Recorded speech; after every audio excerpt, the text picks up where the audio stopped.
Okay. Is this Math 140? College Math? Good. I'm in the right place. You're in the right place. First, the reason I have this Bluetooth on is I do record all class sessions. I only record my screen, so we're not taking pictures of anybody or putting that out there. But I will record every session we're here. So in case you aren't able to make it for whatever reason, you can go online and I'll post these on Canvas and I'll send an announcement, hey, I posted the day stuff. So you go back. If you are here, you can also go back and review some of the stuff that, you know, sometimes I'm dyslexic, I'll let you know, so I struggled with math and other things, and it's really hard for me to take notes and learn at the same time. I either pay attention and sort of pick things up this way, or I write. But I can't do both at the same time. So that's another reason I do this, is it's helpful, and plus it's just there. So we'll do that. Today we will start off with an overview of the course so we can kind of see where things are going. How many of you have looked at the syllabus or the Canvas course? It's a little. It's fine. It's okay not to. I come with the assumption that you haven't seen anything yet, so anything you have seen will give you a little bit of head start. I always like to start off with extra credit, so today's activities are not in the curriculum, but they will allow you to earn a whole week's worth of extra credit to start off with, which is nice because that means you could skip, we've got 12 assignments, 12 weekly assignments. You could skip one of them and it wouldn't hurt you at all if you do the extra credit. You could decide not to do the extra credit and it wouldn't hurt you, whatever you want. But so I'm going to introduce the class, kind of get a feel for where we're going, how we're going to do it. Then I'm going to introduce some concepts that I've come up with about what I see math as from my research. I do ethnomathematics, so I'll explain what that is and sort of what my larger view is about mathematics. And from that, if you want the extra credit will be you'll just write an opinion piece. What did you think about that? Did you learn anything? Did something connect to you? All you got to do is that. You'll have the 30 points of extra credit. And again, that's a whole week's worth of, because sometimes you say points. I could give you 30,000 points, but is that, you know, what is that in the grad scheme of things? So, but that's about, see, 30 points. Oh, that might be too much. That's like 3% of the whole grade. So just by doing this, you got to be at 87. Now you're at 90%. You got it. So this one activity will get you 3%. Maybe that's a little too generous, but hey, the goal is that you're going to be way beyond. I don't care. You know, hopefully you're learning well and you're enjoying what you're doing. So what I like to do first is introduce myself. And so part of that is introducing how I see math and everything. So I'm going to go through that. And then after I've done that, any of you who are still here, sometimes people who run kicking and screaming, oh, this guy, I don't want him. But any of you who are still here, then I'll get a chance to get your take on things, get to meet you, and then we'll call it a good day. And then we'll come back here on Thursday, right? We're here Tuesdays and Thursdays. Okay. Some days I forget which day it is. So I will be running everything through Canvas. How many of you have had experience with the MOER, M-O-E-R?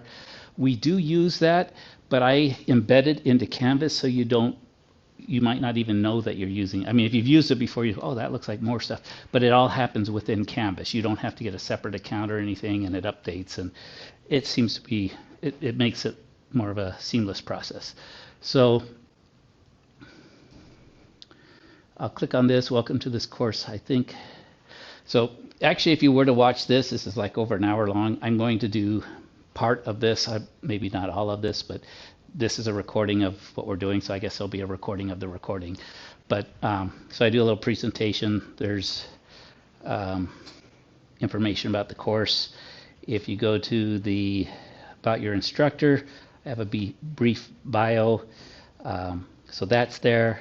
Let me pull up the syllabus, and we'll spend a little time going over sort of the nuts and bolts of what we're here to learn, how we're going to go about that.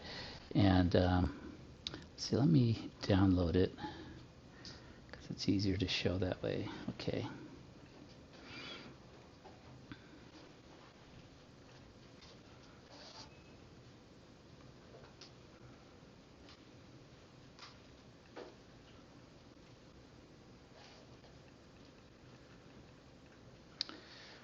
So, and if you spot any typos, I took spring's syllabus and updated it. So, but we are here Tuesdays, Thursdays, 465 this room. Starting today, we go until December 14th or 15th. It's an in-person course. So with that in mind, let's talk about attendance. I believe it's important to be here for your learning. However, I also believe it's important to assess you on what you learn, not on where you learned it, because sometimes you learned it better someplace else or whatever you need to be. So the goal is that you're here as much as you can be, but when you're not, that's why I do record it. You can do that. If you have family members that you're caring for, go ahead and feel free to do that. My grandfather was on dialysis for like 5 years, and there was times when we had regular family members taking him there, or he had a bus, but sometimes he couldn't make it.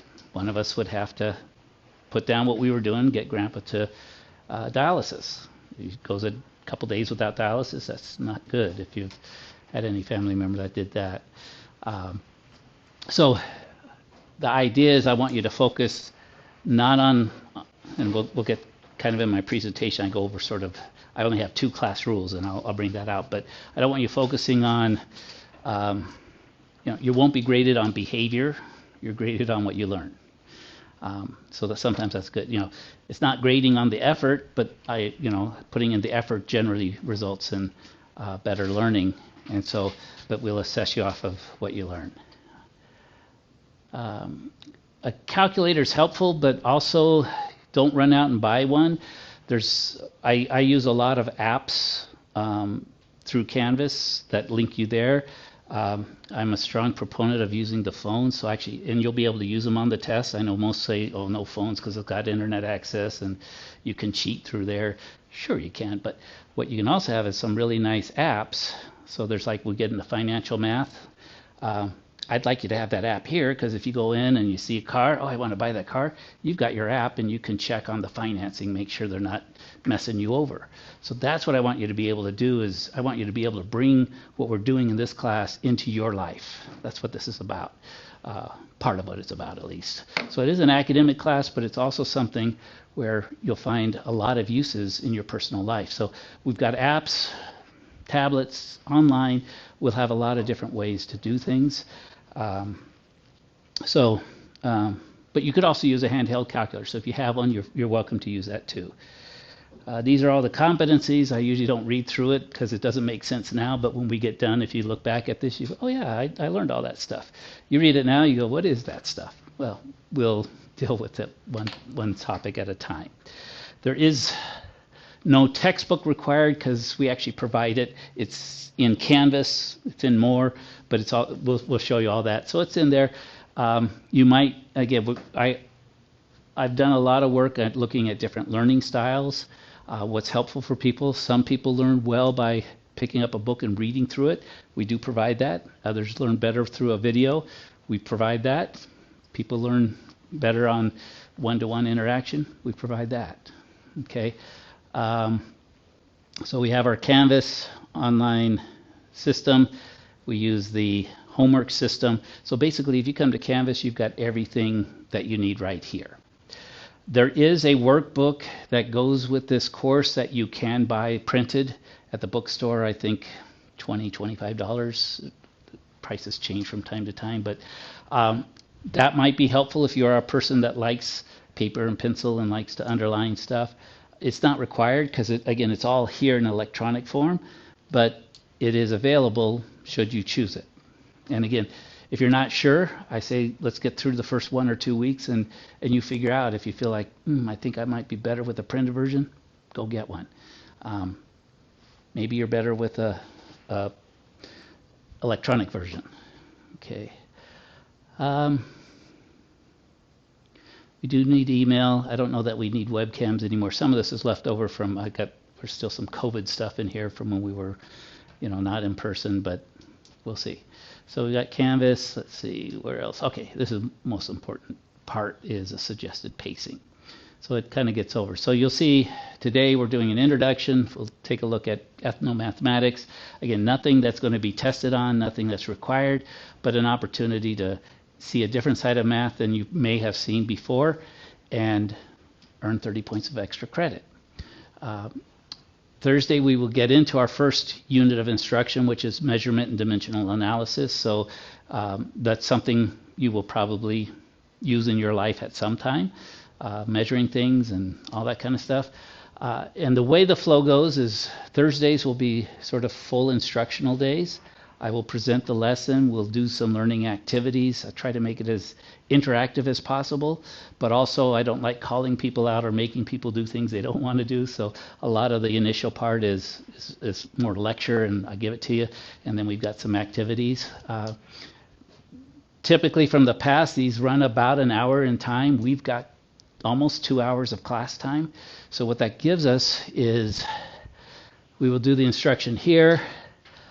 I will finish the instruction by we will do the quiz as a group. So there's homework when you go in there, and then there's quizzes.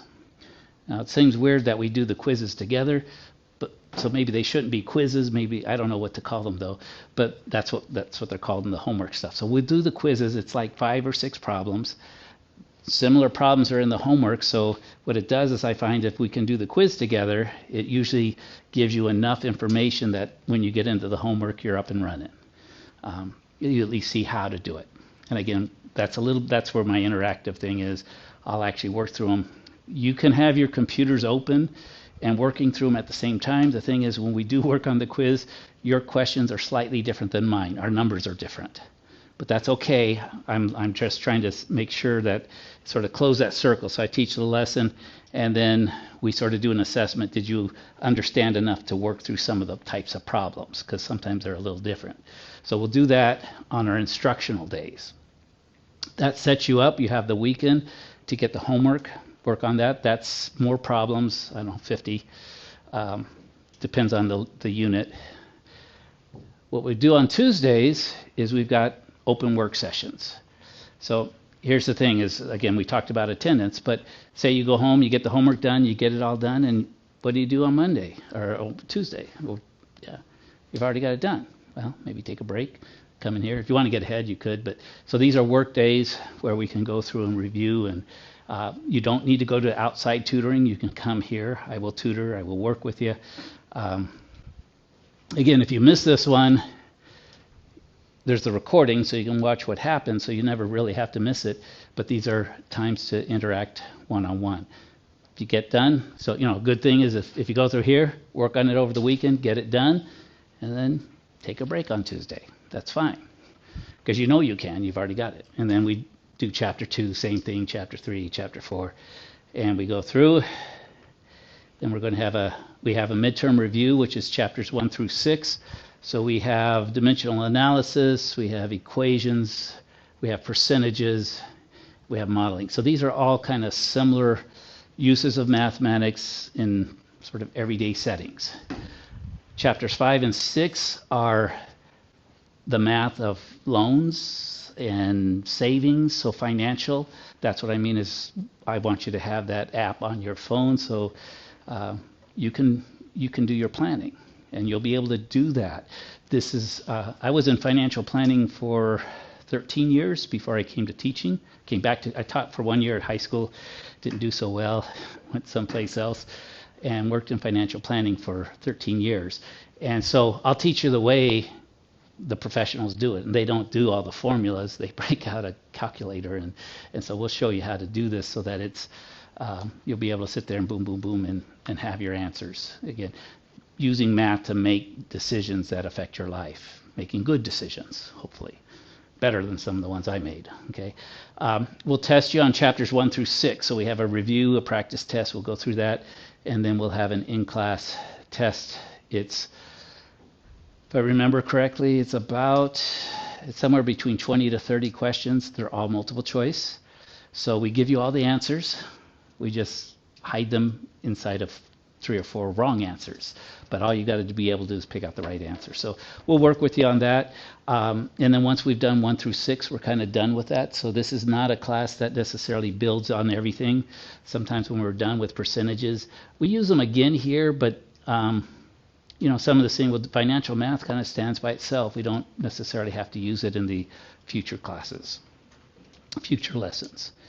And then the second half of the class, we'll do the same sort of thing. We've got Venn diagrams, sets. That sets us up for probability, which is a chance of things happening. There's a unit on counting, which relates to probability. So these all kind of go together on the chances of things happening, which, you know, whether you're going to the casino or wanting to know whether it's going to rain or not, it's all here in this stuff. And then the last 2 chapters, because of Thanksgiving, we do a switch, and those will be on Tuesday. But we do statistics. I call it statistics 1 and 2. Okay, so, and those help us be able to understand statistics. We might be consumers of statistics. Maybe our kids are going to school and we're told they're in the percentile or something. Maybe we're into sports. So all that kind of stuff, the statistics.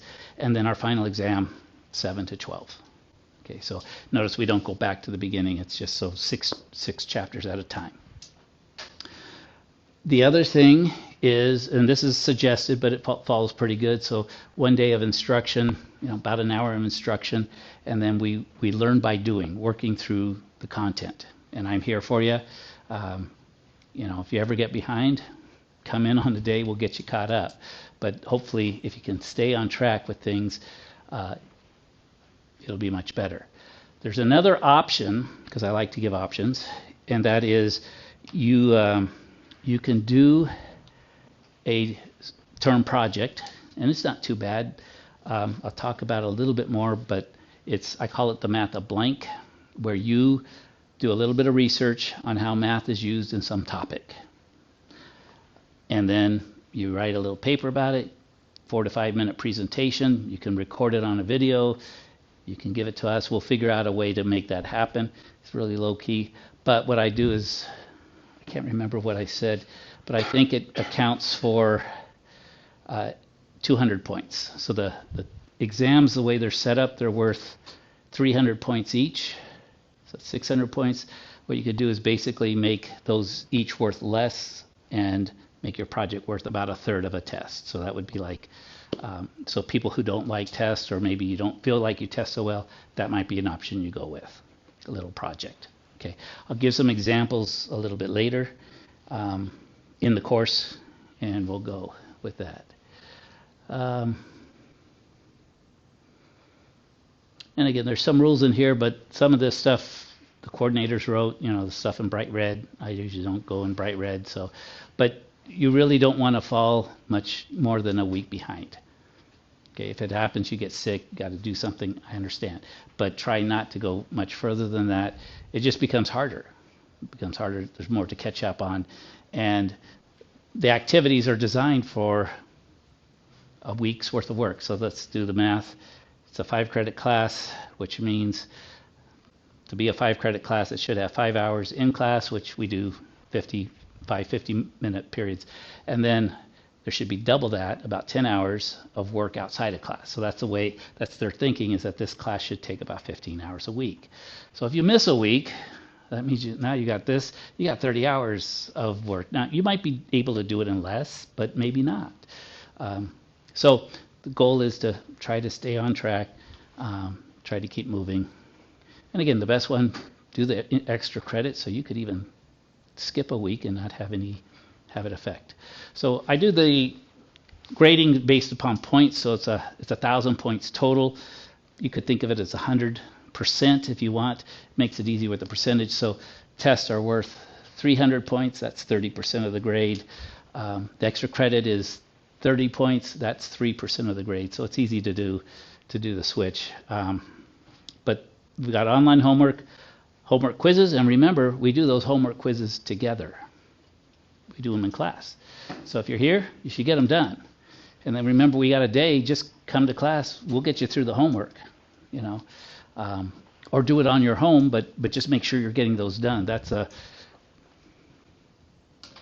almost 40% of the class right there. And then the test, 320, 320. And then again, you could do a project to make the test not so heavy. So here's in the syllabus, the math of blank, a little bit of details. We'll talk about it more later. All the things we're doing, online homework, quizzes we do in class as a group quizzes, and then we've got a midterm and a final exam. Should hear back from me within 24 hours, but that's actually a long time. Usually I get all my emails on my phone, so usually I respond back pretty quick. So let's see, anything else that's interesting? And then most of this is just, you can read through it. It's got stuff on tutoring, it's got policies, all that kind of stuff. But this is kind of the page that I'll focus on, get you to focus on, keep you on track.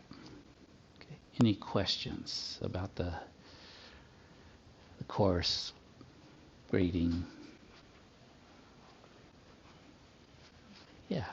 How do you prefer to be called? Like which last name? Oh, you can call me Mike, you can call me Michael, call me Little Crow.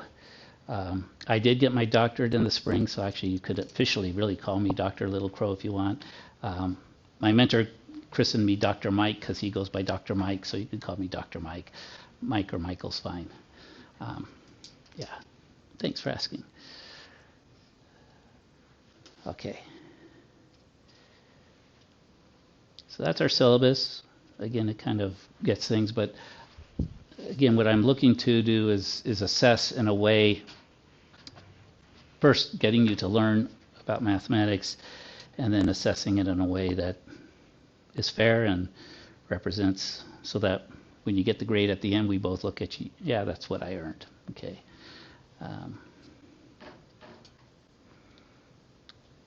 Okay.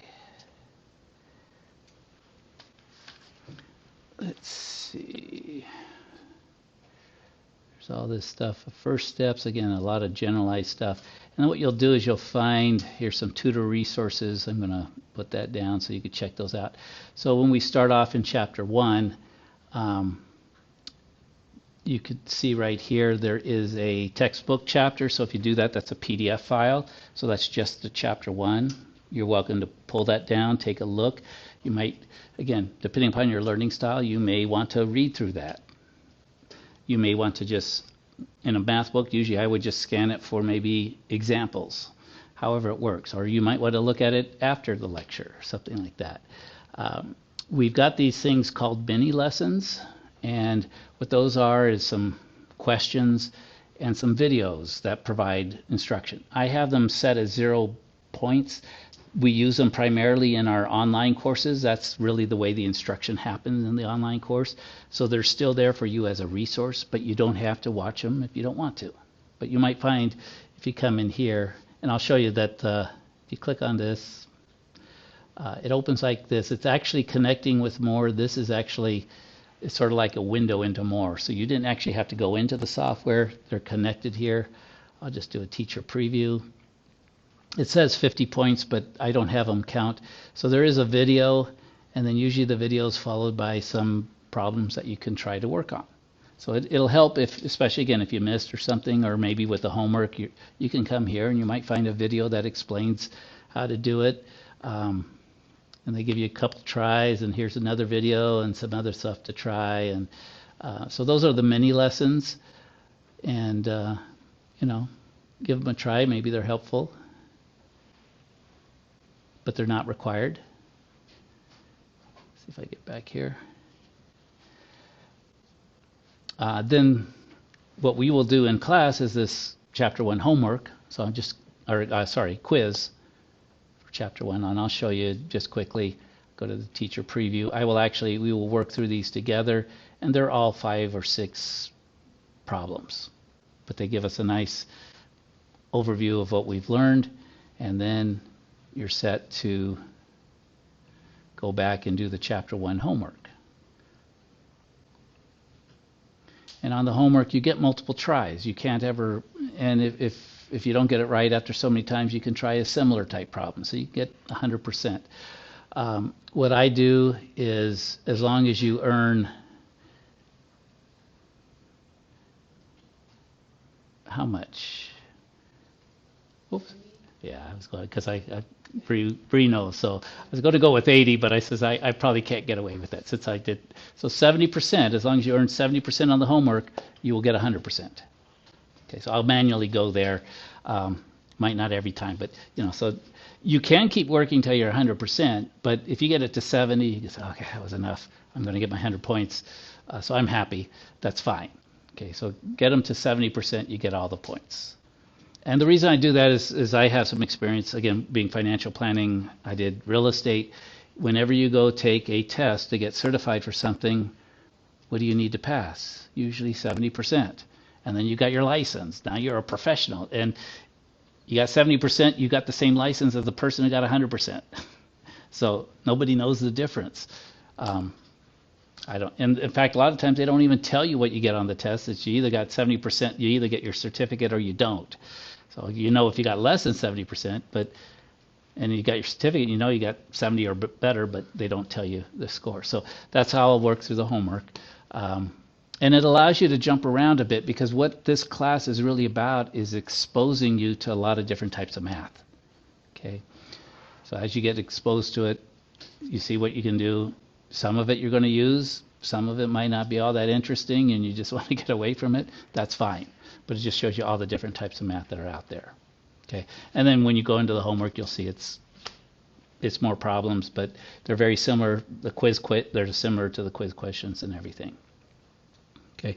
And then again, basically you'll see each time we go through, and some of them have some additional resources. So we'll highlight those each time we go through it. So Thursday we will get into chapter 1. We'll start there. And today we're going to go for the first day. So these are the kind of questions I kind of want you to think about. So we're going to look at ethnomathematics as sort of the cultural aspects of math, because when humans are involved, there's culture in everything we do. Our language is part of our culture, the way we act and interact. All the rules we have in school, that's part of a culture that, we've inherited for one. And again, we don't always agree with our culture. Sometimes we don't agree with the culture of our parents, but it's there. So I want you, as we're going through here, I only said 20 extra credit points. I'll make it 30 because I wanted it to be, I don't know, can't remember what I did. We'll make it 30 since that's what I said. So think about what is culture, what is your culture, thinking about your personal experience, what's your experience with math, and what do you want me to know about you? So this is basically if you kind of just answer those questions, that'll get you your extra credit. Okay, so let's go ahead and take a look at, actually, I'm going to download this. Otherwise it takes too long. So we've already got a half hour down. Let's see.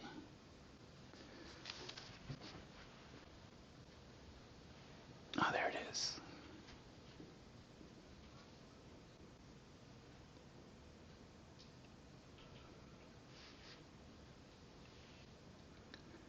Let's see.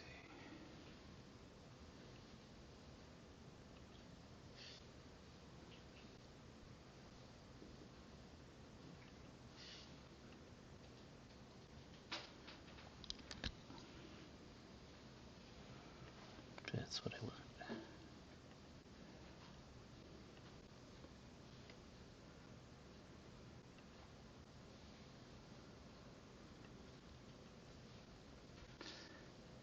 Okay. So, introduce yourself a little bit. I taught here as a residential faculty, which means I was full-time here from 2004 to 2018. And I worked a lot with the American Indian program on a Cuddington over there. I don't know, do any of you know Manny Pino? He retired a couple years ago, but great guy, worked with him. Roger McKinney. He's still here. I think he does art. And Tia Brewsted, who does counseling. Anyway, we set up something called the Indigenous Scholars Institute. It's and my aspect was looking at mathematics and how it relates. So I always liked quotes, so I actually did a workshop at the Little Priest Community College of the Ho-Chunk Nation. So whenever I go someplace, I try to see what their leaders had to say about education. And this one, in his dying words, he said, "Be strong and educate my children." So that was his last words, that he wanted his nation to be educated. Malcolm X, I actually did a workshop at Malcolm X Community College, which was really cool. I even got to touch Malcolm's car. They actually have his old Lincoln from the 60s down in the lobby there, so it's kind of cool. But he had to say, education is our passport to the future, for tomorrow belongs to the people who prepare for it today. So that's again what this class is about, is preparing you for your future. How will you use quantitative reasoning? How will you use math in your future? Wilma Mankiller from the Cherokee, she's passed away now, but she again talks about education. So who takes the lead of the education of our children is the one that will lead us into our future. How many of you are considering being teachers? Any of you? All right, one, maybe.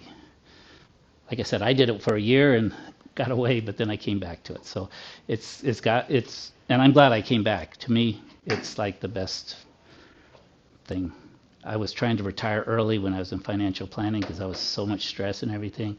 I got into teaching. I don't mind if I keep working until I'm 80. Okay, so this is where we're going to talk about culture, education, how it relates maybe to math. This is a Constantego. I can't ever say his name. When I hear it, I can say it. Anyway, this is back. You can kind of see these guys look like they're colonists, and they were. So this was around the time before the U.S. was the U.S., right? It was when they were still a colony of England, or the early years in the 1700s. Anyway, what the situation was is the natives, the Onondaga, had sent some of their people. So you who are so wise must know that different nations have different conceptions of things. Several of our young people were brought up in your colleges, so they sent some of their young peoples to that college. They were instructed in all your sciences, but when they came back to us, they were bad runners, ignorant of every means of living in the woods, unable to bear either cold or hunger. They didn't know how to build a cabin, take a deer, or kill an enemy. They spoke our language imperfectly. So they got this other education that was valued by the colonists, but not so much by them. They were therefore unfit to be hunters, warriors, or counselors. They were good for nothing. And sometimes in teaching math, I wonder, am I helping my students to be good for nothing? Because I teach them about abstract stuff, and have you ever wondered in a math class, when will I ever use this? And sometimes the answer is, well, you'll use it in another math class, right? But that isn't good enough. Will this be a value in your life? So this is the offer he had to him. He says, to show our gratefulness, if the gentlemen of Virginia shall send us a dozen of their sons, we will take great care with their education, instruct them in all we know, and make men of them.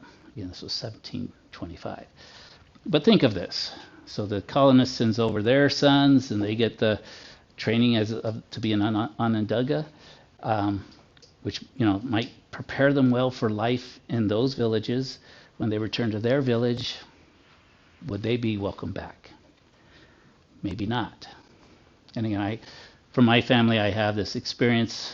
I'm Turtle Mountain Chippewa from North Dakota. My grandfather moved off the reservation to Seattle in the late 50s, mid 50s, after World War II. And I remember my uncles telling me they had grown up there, and yet after being to Seattle, when they'd go back home, they didn't feel like they belonged there. They didn't feel like they belonged in Seattle. So this feeling of belonging and such. But culture is important. We have to take that into account, the people that we're working with, right? So picture of me many years ago, in my younger days, with my wife and my two brothers over in Thailand. We set up a nonprofit. We've done some work over there. This is one of my mentors. She's Lakota, and she's done a lot with science education. So this actually comes from, I spoke about those other workshops. This comes from a 6 to 24-hour workshop, one of the workshops I did over several days. So we're not going to spend 6 hours on this, no. So it's been pared down, but we're going to do some cultural aspects of math. So we're going to learn a few techniques of how to use the hand to do math. We're going to learn how language is involved, and you're going to learn, how many of you speak English? Okay, yeah. When we're doing math in English, we're actually shortchanged because the language that the math we're doing is not English. We're going to see that. We're going to see that. We're going to also look at some historical methods that come from ancient India, where actually the math we're doing today comes 3,000 to 5,000 years ago from ancient India. So we'll see some connections to there and see a different way of doing math. So let's start off with, where does culture begin? I guess, or where's part of culture is the brain, right? The brain is what moves us forward. We have something called the amygdala. I never knew about this growing up. They never mentioned it until, I don't know, maybe 10 years ago, but how many of you know what the amygdala is or have heard of it? Few of you, okay. So that's where the stress center of the brain is, right? It's the, let's see, it's this little part here. What the amygdala does is, or it's known for, it's emotional memory. And so you keep your emotional memories there, and it's also the fight or flight. If you get stressed, that's a really active part of the brain.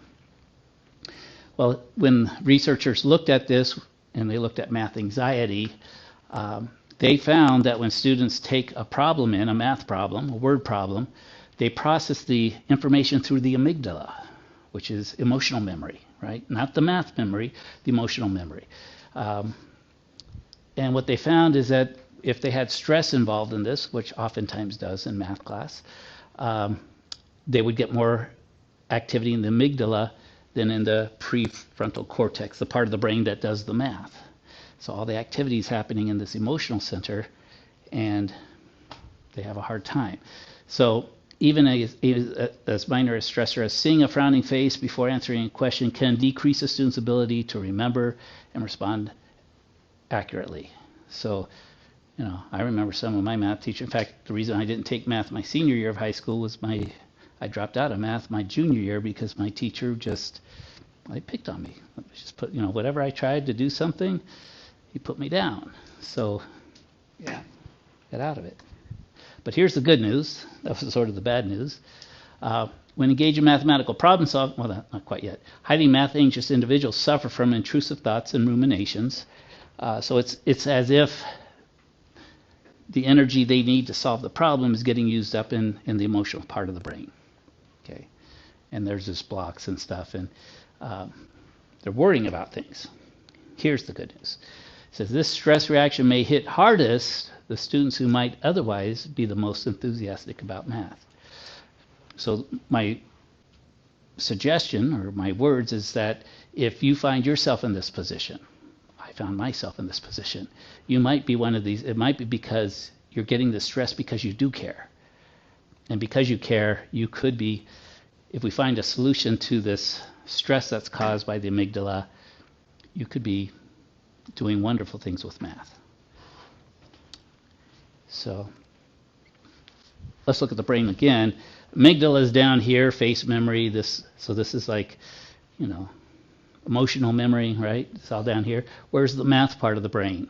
Well, mental math, 3D awareness. So up in here. But the other thing we'll look, fingers, body senses, all up in here with the math part. But again, oftentimes we're getting stuck down here. Well, what about on the left side of the brain? Left side of the brain, again, down here, this emotional memory, math symbols, and the left-right side of, processing. And again, fingers are right over here. So what the connection I've in doing this is I didn't recognize this at first, but students say, hey, the fingers are there. And so what if how many of us use our fingers to do math? It's a technique that can be helpful, because if we start using our fingers, we have activated this part of our brain just by moving the fingers, not even using them in a proper way, or just moving them. And then what's next to the finger part of the brain? The math part of the brain. So I'm going to show you a few things of actually how you can use your fingers to multiply, and we'll do that next. So use of the hand in math.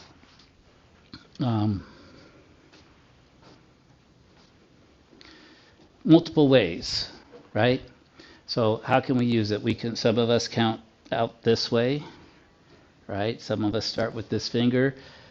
Have you ever seen this way of counting? You start, this is 0, and then you count down to 5. Okay, that's another way. So there's cultural aspects here. This is an interesting way of counting, where you kind of mark a spot, and so this is 4 because you're coming this way. But we all have different ways. In fact, this is taken from a history book that looked at groups of people throughout time, and these were actual constructed ways of counting. But is there a way we could also count to more than 10? Because we do this, we got 10 fingers. How could we count to more than 10? You could start over. So actually, some cultures, they count to 10 this way, and then they got the front and the back side. You get to 20. And in fact, actually, we'll look, French, there's a number of language that is based on 20 being sort of the complete number instead of 10. And again, this is that, the numbering systems we use are like language. We communicate with our language, we communicate with our numbers as well. Okay, and so there's this tie-up in culture is embedded in everything. And yet, I talk about culture to a bunch of math professors. They say, I don't see it. It's, numbers is numbers. Well, that's because you've only studied one type of number, 1 through 10, right? We're going to look at some other things. So large and small numbers. Here's this idea of connecting to language. In the Ali language in Central Africa, moro means the hand. It also is the word for 5.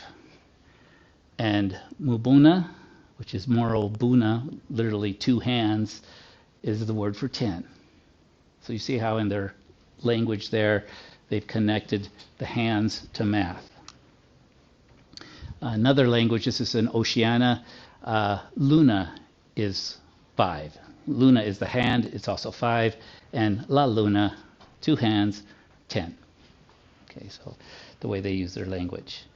Other ways to use the hand. So again, sometimes I'll have this a little bit further, but here's another suggestion. We could get more than 10 by looking that each finger has multiple, there's 3 little segments. And if you do the thumb as 2 segments, you've got 14. What is 14 and 14? 28. This is kind of important. 28. Where do we see the number 28 in nature?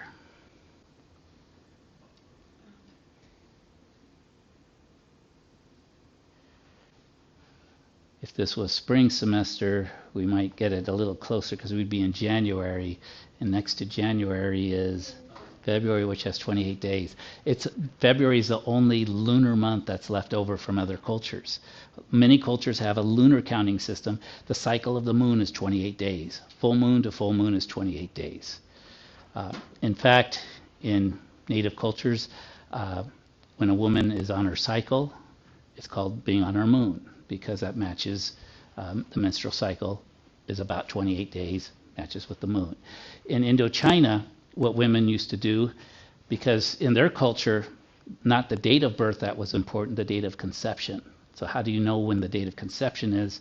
Well, you've got your calendar right here because you're used to your timing system is lunar, 28 days in a month. You can count when the last time your period ended or started, and then you would know when you had relations, and you might be able to pinpoint the night of conception. And that would be again, in some cultures, a child is born already 1 year old. Their date of conception was really their birth. So this connection, how we see our hands, how we see our world. Okay. Here's again, we could go front and back to get to 20, or on one hand, we could use the knuckles. We get to 19, one more would make 20. So there are a number of numbering systems. The Mayans have such a system where they count to 20, not to 10, to 20 is the full. And then 20 is one group of things, and then another group of 20. So they group things by 20. If you live in the islands, you've got fingers and toes, because you don't wear any shoes because you got the nice soft sand. And there's cultures where the names of the various fingers and toes were also the words for the numbers 1 through 20. This is for our English speakers. What they did is similar to this getting the 14, but this one only goes to 12 because they use the thumb to count. So the thumb is a tool to count, so we can actually fill here as we're counting, and we get to 12. Where do you see 12 in our culture? Time? What? Months of the year? Produce, eggs, donuts, right? Flowers, you go by a dozen. It's like 12 is this completeness, right? And I really notice it because my wife is from Thailand, so I'd go there, and when I go to buy eggs in Thailand, they group them in 10. I spent a year, I taught in Kazakhstan for a year, taught high school there on sabbatical. When I'd go down, they sell eggs in bags, which you have to really be careful when you pull them back because you don't want to break your eggs, right? But they sell them in groups of 10s because it's an Asian culture. So Asian cultures, things are grouped in 10s, not 12. But why are we grouping things in 12? Because this is the way the Babylonians counted all the way back there. That's the lineage of the English language comes from the Babylonians. This is how they counted. This is how they saw their hands. Their math was based on a completeness of 12. And so there's this word called a gross, which is 12 12s. So it's still there. It's thousands of years ago, but it's been replaced by a culture of 10, but not completely, right? And we see that in our current culture. Someone mentioned time. We've got the 12 months. We've got 12 hours and 12 hours. Does anyone know why there's 60 seconds in a minute and 60 minutes in an hour? Because the Babylonians counted to 12 on one hand, and then on the other hand, that has 5, they kept track of how many 12s they had. And when you have 5 12s, you have 60. So things like trigonometry, that comes from the Babylonians, which again is the history of the English speakers as well. So geometry, 360 degrees in a circle, that's 6 sets of 60. That comes from the Babylonians. That comes from the way they counted. So that mathematics culturally is different than the other cultural math that we actually do now. And I'll show you where that came from. But that's why there's 60 seconds in a minute. Have you ever tried to do math with time? It's a pain, right? Quarter after, it would be nice if it was like decimal. You could do 1.5. Well, that's an hour and a half, but it doesn't work. It doesn't, that 0.5 is not 50 minutes, it's 30 minutes. So you got to do all this conversion, and actually our first lesson we'll be doing that. But it's because this is where the timekeeping came from. Okay. Look at language a little bit. This one is 4 different languages: English, French, Dutch, and Spanish. And we see they get to 10, but the thing is if you've known any Asian languages, which I've had occasion to get students from Asian countries, and again, my wife is from Thailand, my adopted brother's from Thailand, and when they count, the word for them 10 is sip. The word for 11 is sip et. Literally 10 with one more, 12 is sip song, sip, som. So they have the word for 10, but look at, we get to what should be 10 and one more, we've got this word 11. Now some people say that that's some ancient language that sort of morphed and it really means 10 with one more, but I don't get it. Onzi, that's maybe a little bit closer, but elf and one, ons, so those are a little bit there, but notice when we get to 13 in English, we start to get that word for 10. Teen is the 10, so it's 3 with 10. But 12 is culturally an important number for us, so it's gotten sort of in the Old English language. It's not 10 with 2 more, it's its own grouping.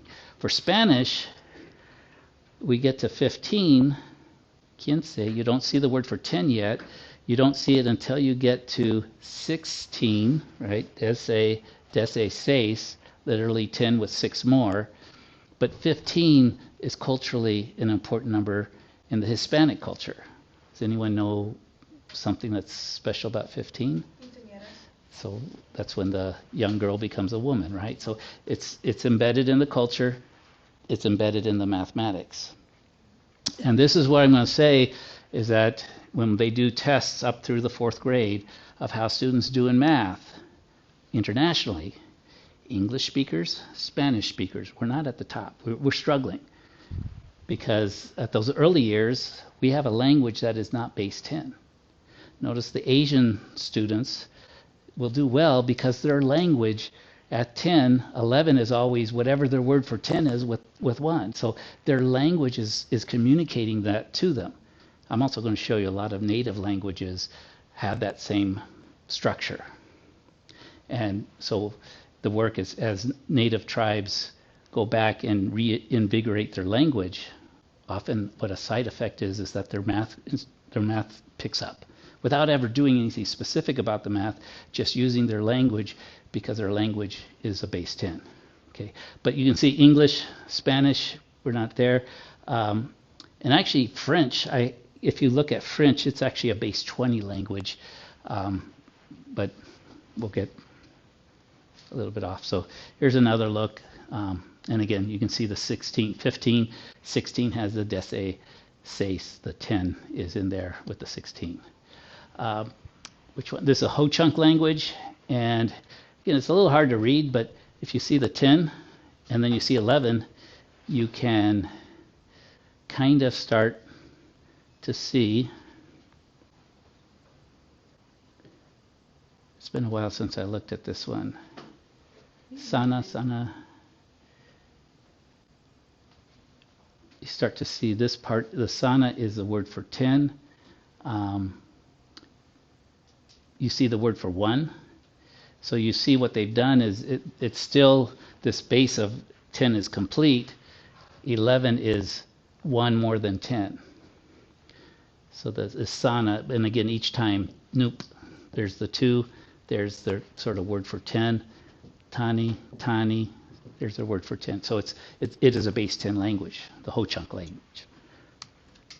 This is the language of my people, the Algonquin, and we get down to 10 is Midaswe, 11 is Midaswe Ashepeswe. So you can see it's 1 more than 10. It's a base 10 language. So there's all this, richness. So look at the languages you've come from, and you might find either the reason why you struggled with math because it's not base 10, because that's the math we're learning in school, or that it might have been more helpful to learn in that language than in English. Okay, now it's the interactive part. So you don't need to take any pens or anything on this. You have access to this PowerPoint if you ever want, but multiplication for numbers between 6 and 9. So I'll walk you through this. I'm going to show you the picture. Okay, so we're going to do 8 times 7. So if I were to put 8 fingers up, right, this would be 8. 5 and 3 is 8. What I'm going to do is since I want to do 2 numbers and I only have 2 hands, I'm going to say this represents 8, right? It's 2 shy of 10. So with this other hand, I'll represent 7, and how far from 10 is 7? 3. So 3 are going down. So that would, so if I had 5 plus 2, that's 7. So here it is. We can do multiplication of 7 times 8 simply by adding the up fingers and counting each of the up fingers as 10. 1, 2, 3, 4, 5. So that's 50. And then I like to do it this way. We knock them together. This is multiplication of the down fingers. 3 times 2 is 6. 56. And let's see if this one has it. No, it doesn't. So we're going to take the 50 and the 6. Okay. Let's do this for 9 times 6. So 9, 4 are down, right? Wait. No. 1 is down, 4 is up. So that's 1 less than 10, right? There's 9. 6, 4 is down, 1 is up. So that would be 6. So let's see if this works. That's 50, right? 1, 2, 3, 4, 5. And then I've got 1 times 4, 54. It works. And here's the thing is, when I was a kid learning my multiplication tables, I didn't have a lot of money, so I had to make my own flashcards because someone said that would help me. The problem was I made my own, and I mixed up the 7 times 8 with 9 times 6, so I memorized the wrong fact. And to this day, when you ask me what's 9 times 6, I might tell you 56, but I'm not. Oh, is that 7 times 8? I know that I got those two mixed up, but now I got a way to kind of check myself. Oh, that's 54. That's 9 times 6. And, oops, not that one. 56. That's 7 times 8. So it'll work for all of those. So you could take 6 times 8, right? That's 40. 2 times 4, 48. There's another way to do this. I won't, it's kind of a little confusing, but it'll work for numbers from 11 to 15. So it's a similar technique where you can actually physically have your hands do the math, and now you can do up to 15 times 15. So it's another way to help students learn rather than just say, oh, you got to memorize it. There's some you have to memorize. You have to memorize up to 5 times 5. But if you can memorize up to 5 times 5, this technique, and this comes out of some math books that are 500 years old. In Europe, they used to teach this. Taught this at college. But then after a while, it was, oh, you're using your hands to do math. That's not just like calculators or something. They put you down. Okay.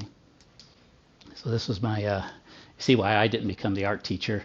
This is my stick finger hands. So this is 8 times 6. And again, you get 48.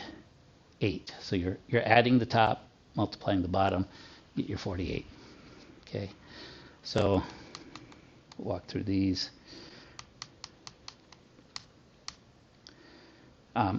And that's in here, so if you want to, you can kind of see how it works. It changes. You only use the up fingers and such, but you can do 12 times 13 and those kind of things.